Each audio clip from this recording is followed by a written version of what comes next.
Greetings. My name is Andrew Olney. I am a professor in the Institute for Intelligent Systems and the Department of Psychology, and my lightning talk will be about estimating the effect of social distancing interventions. So first, a little bit about me. So all of my research involves natural language interaction. I am deeply attracted to naturalistic scenarios for learning, like this tutoring session, which I see as generators for research questions involving learning and natural language interaction, as well as generators for research questions, engineering research questions for the creation of AI systems. So if that's my research area, then why am I talking about social distancing? Well, this was my research area and is, but took a little bit of a detour thanks to COVID. So let's talk about that. So I've been working with the Memphis Shelby County Joint Task Force, and I got into this through a data science connection I have with the Memphis Fire Department. So one of my grants, my projects, involves people learning data science, how to teach people data science. So I had a connection with the fire department through that.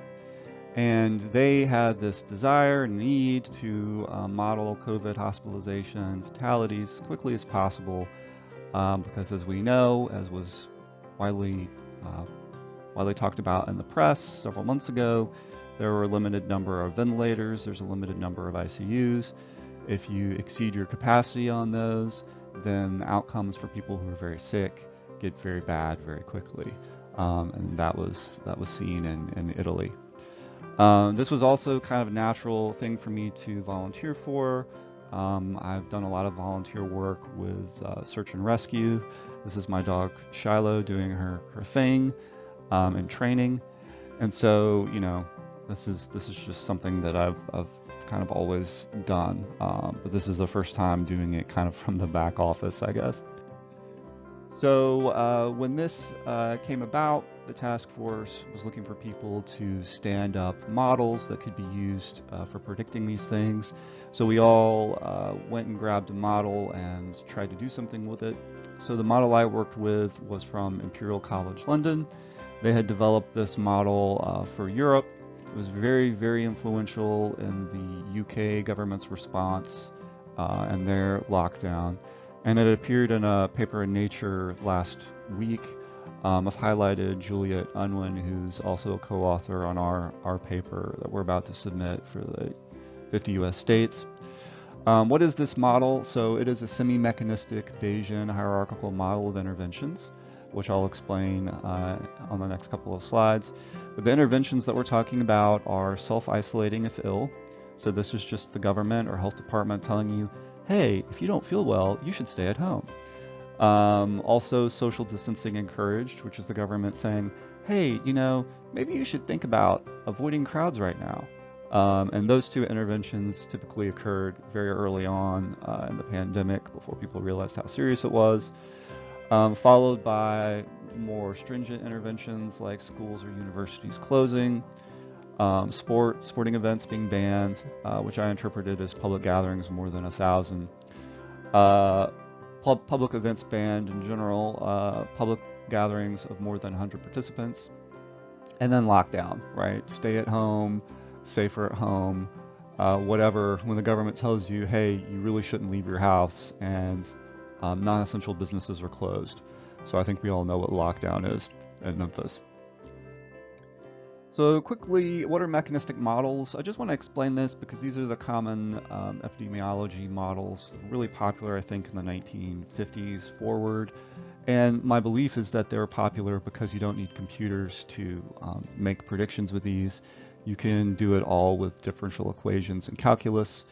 But they're not regression type models, they're not statistical type models. They're really models of physical phenomenon, and that's why they're called mechanistic models. So this diagram up here, susceptible, infectious, recovered, this is called a compartmental model, which is a typical model in this area. And you can think about these as basically being bathtubs with a tube going from susceptible to infectious and from infectious to recovered. So we fill up the susceptible bathtub with water. That's representing all the people who we think are susceptible to the disease. And they start flowing, the water starts flowing into the infectious compartment where it builds up to some level. And then it slowly starts dribbling out of that into recovered, depending on how long it takes to recover from the disease. And how fast people move between compartments and so forth is defined by these equations.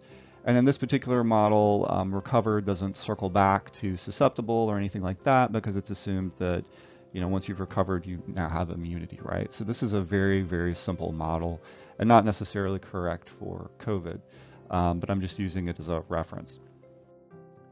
So how the ICL model is different.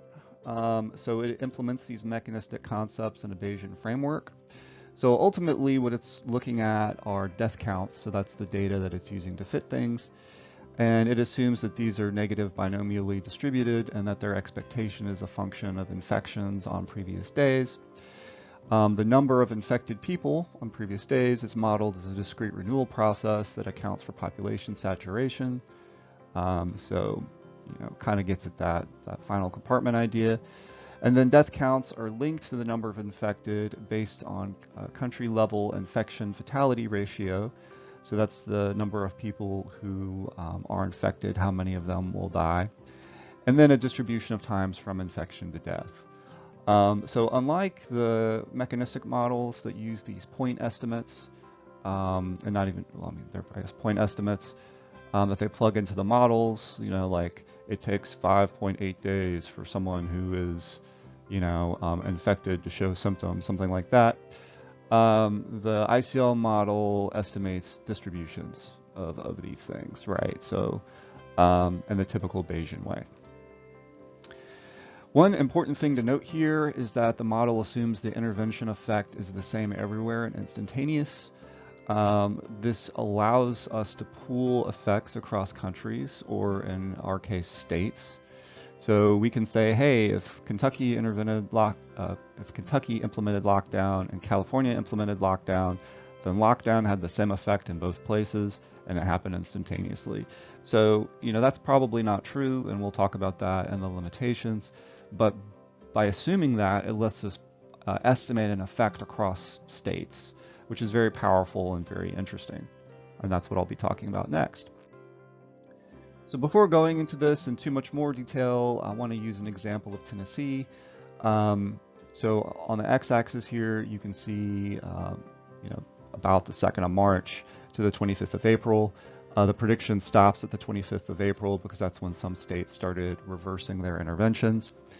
On the y-axis, you have RT. This is the time varying reproduction rate of the virus. The important threshold here is 1.0, where we can see a black line.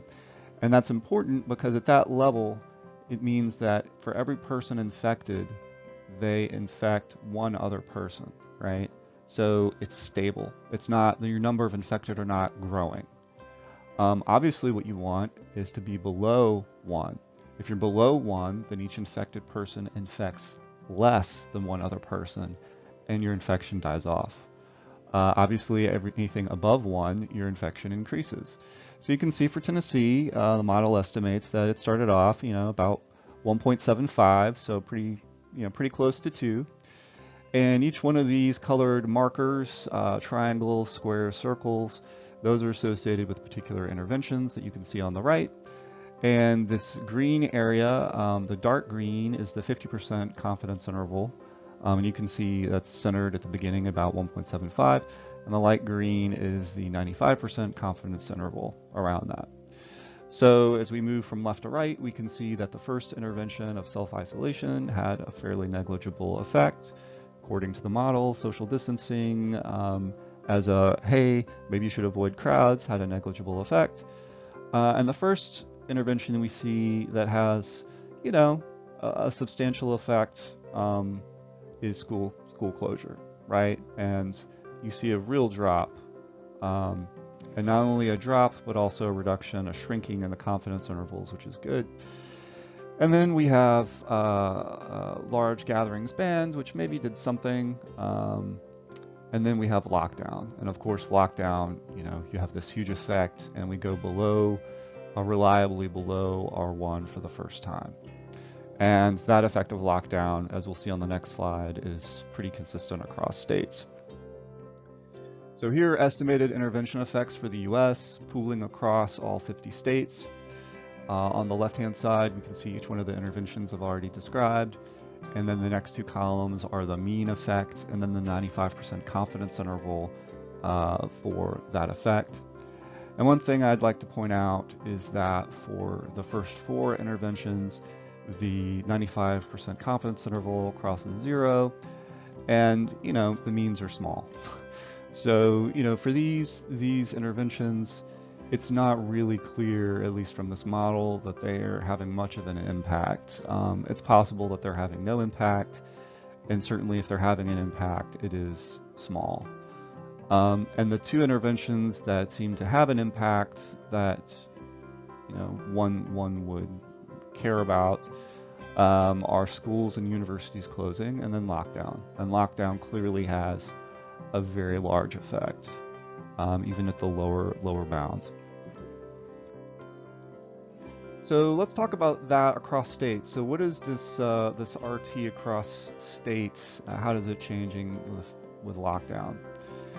So no state had an RT below 1 before lockdown. And remember, an RT of 1 means that each infected person infects one other.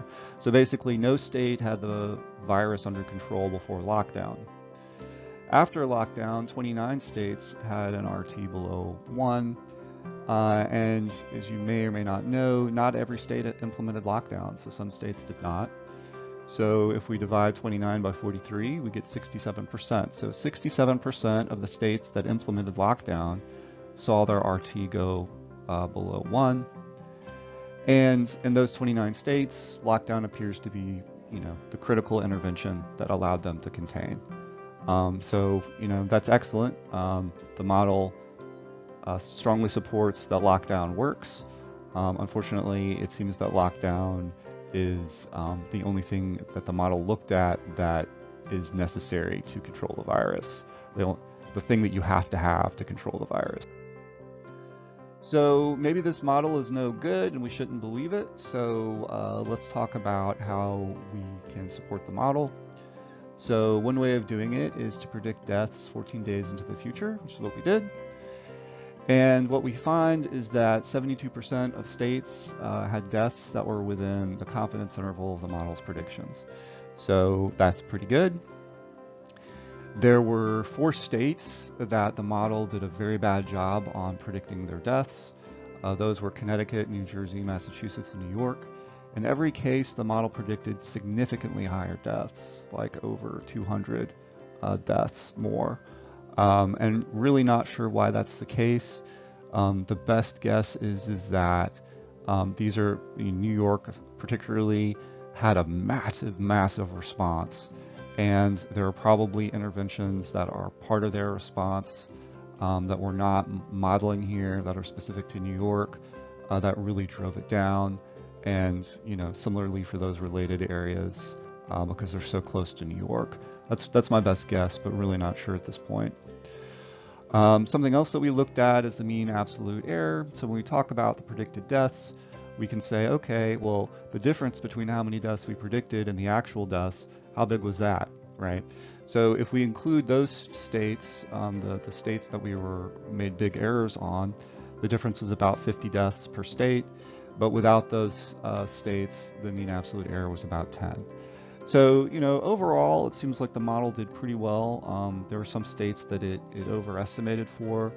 And, I don't think that invalidates the intervention effects overall. It would be nice to be able to include those in the model and reduce it and see how that changes the intervention effects. One thing I will say is that when you compare these results to the European model results, there's a very similar pattern between us and Europe as well. So the limitations, we know that interventions may have different effects in different places. If I tell somebody to wear a mask in Connecticut and I tell somebody to wear a mask in Texas, probably going to get different results. different levels of compliance. The interventions are defined with arbitrary caps, gatherings of 100. Some states banned 100, some states banned 50, some states banned 10. So we're getting rid of those distinctions and lumping them all together at 100. So that's going to create noise. Interventions are unlikely to have perfect compliance. I kind of use that example of the mask, but even within like Connecticut or Tennessee, some people are going to wear masks and some people probably aren't. Some people are going to stay at home for 3 weeks and never go out except to the supermarket, and some people are going to blow it off and kind of like go wherever they can. So, you know, the model assumes that the interventions have perfect compliance, and that's obviously not true. Ideally, what we'd like to do is measure the effect of interventions on true distancing and then measure the effects of true distancing on COVID. To my knowledge, no one's doing this right now. Some people are doing half of it by using mobility data to measure the effect of true distancing on COVID, but I haven't seen any work that links interventions to that mobility data. So that would be very interesting to model as well. Just to give a shout out to my collaborators, primarily Jesse Smith from Innovate Memphis. Julia Unwin is a co-author on the paper that we're working on. She's from Imperial College London and author on the Nature paper. Fritjof Thomas from UT Health Science Center and Sonak San from UT Health Science Center are both contributors as well. And that's it for me. Thanks.